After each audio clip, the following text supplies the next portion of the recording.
Hoje, dia 25 de fevereiro de 2025, e vamos então aqui para uma matéria do Metrópolis, que diz o seguinte: Elon Musk discute sanções a Alexandre de Moraes. E Elon Musk foi no X e perguntou para todo mundo: Alexandre de Moraes tem bens nos Estados Unidos? E as respostas foram surpreendentes, meus amigos, e você não pode perder aquilo que está escrito aqui no Metrópolis.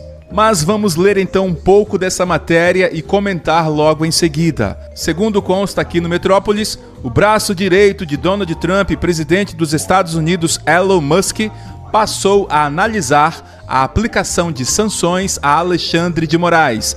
Na rede social X, da qual é dono, o empresário perguntou a internautas se o ministro do STF possui bens em solo norte-americano.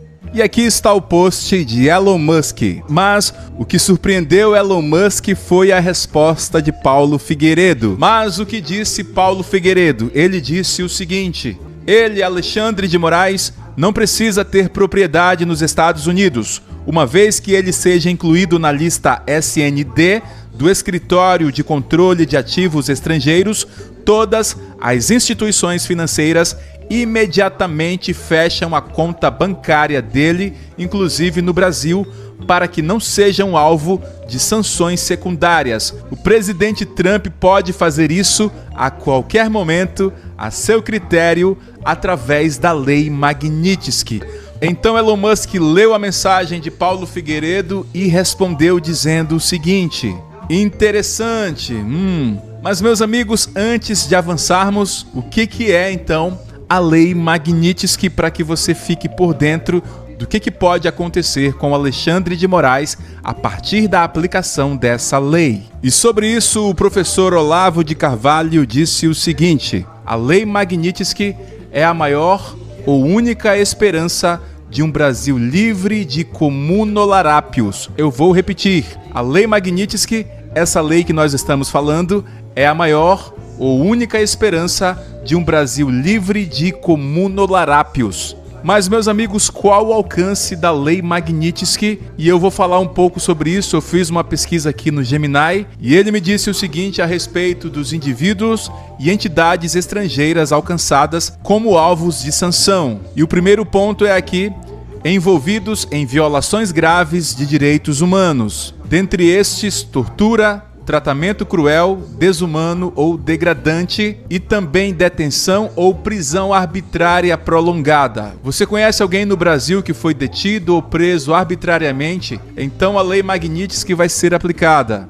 Então, se alguém está envolvido em violações graves de direitos humanos, a lei Magnitsky pode ser aplicada. Aí, pessoal, eu estava aqui muito preocupado com a situação de Moraes. Não que ele tenha incorrido em alguma dessas violações, mas eu perguntei quais são então os mecanismos de sanção e o que pode acontecer quando alguém supostamente comete violações de direitos humanos. Aí veio esse quadrinho aqui dizendo o seguinte: mecanismos de sanção. A primeira, sanções financeiras. Significa congelamento de ativos mantidos em bancos dos Estados Unidos e a proibição de transações financeiras com entidades dos Estados Unidos. Ou seja, se Alexandre de Moraes tem algum bem nos Estados Unidos, ele será bloqueado. Também haverá proibição de transações financeiras com entidades dos Estados Unidos. Ou seja, Alexandre de Moraes não poderá fazer negócios com empresas norte-americanas. Mas acaba por aí? Não. Vem o tópico 2. Restrições de visto e imigração, ou seja, proibição de entrada nos Estados Unidos. Alexandre de Moraes, caso incida nessa lei, será proibido de ver o Mickey e também terá seu visto revogado. Mas acaba por aí?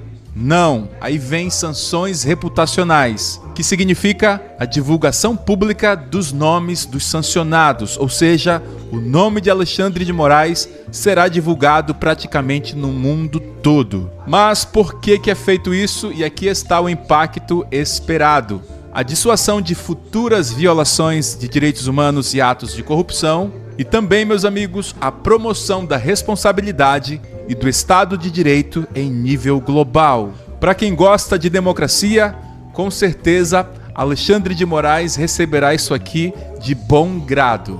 Também, meus amigos, no dia de ontem, Elon Musk interagiu com outra postagem na qual Naufal questiona se Moraes teria tirado o dinheiro dele nos Estados Unidos. E você acha que o bilionário ficou calado? Claro que não. Ele respondeu o seguinte: parece que ele está tentando esconder seus ativos. Além disso, para piorar a situação de Moraes, um deputado norte-americano pediu sanções a ele. E esse deputado é Rick McCormick. E Rick pediu a Donald Trump que imponha sanções econômicas contra o ministro Alexandre de Moraes. Meus amigos, não podemos nos esquecer que um dia Elon Musk postou essa foto dizendo que um dia ela se tornaria realidade. E agora a gente fica se perguntando, parece que ele estava prevendo tudo isso, ou parece até mesmo que ele já sabia de tudo isso e ficou calado, apenas esperando o momento certo para agir. E parece que Elon Musk começou a agir porque, como vimos, ele começa a perguntar se Moraes tem bens nos Estados Unidos e que também parece que Alexandre de Moraes está tentando esconder seus ativos. Mas com uma resposta de Paulo Figueiredo, Elon Musk teve conhecimento de que ele não precisa ter propriedade nos Estados Unidos para ser sancionado, uma vez que a Lei Magnitsky pode ser aplicada contra Alexandre de Moraes e assim incluir Alexandre de Moraes na lista SND, o que significaria, ao menos em tese, a pena de morte financeira do ministro Alexandre de Moraes. Eu também fiz mais duas perguntas para o Gemini. A primeira foi: a Lei Magnitsky aplica-se a juízes que censuram pessoas nas redes sociais? E ela me respondeu o seguinte: se a censura for considerada uma violação grave dos direitos humanos, como a liberdade de expressão, ela pode se enquadrar nos critérios da Lei Magnitsky. Também perguntei se a Lei Magnitsky aplica-se a juízes que perseguem opositores políticos. E ela me respondeu o seguinte: se a perseguição envolver violações graves de direitos humanos, como detenções arbitrárias, tortura ou negação de julgamentos justos, ela pode se enquadrar nos critérios da Lei Magnitsky. Será então, meus amigos, que chegou a vez de Alexandre de Moraes pagar pelo que deve ou por aquilo que supostamente deve? Então comenta aí embaixo, porque nós queremos ler a sua mensagem e vamos debater sobre esse assunto que tem tomado todos os nossos noticiários, e vai ser muito bom saber o que você pensa a respeito disso. Meus amigos, eu vou ficando por aqui e até logo, se Deus quiser. Um grande abraço, valeu!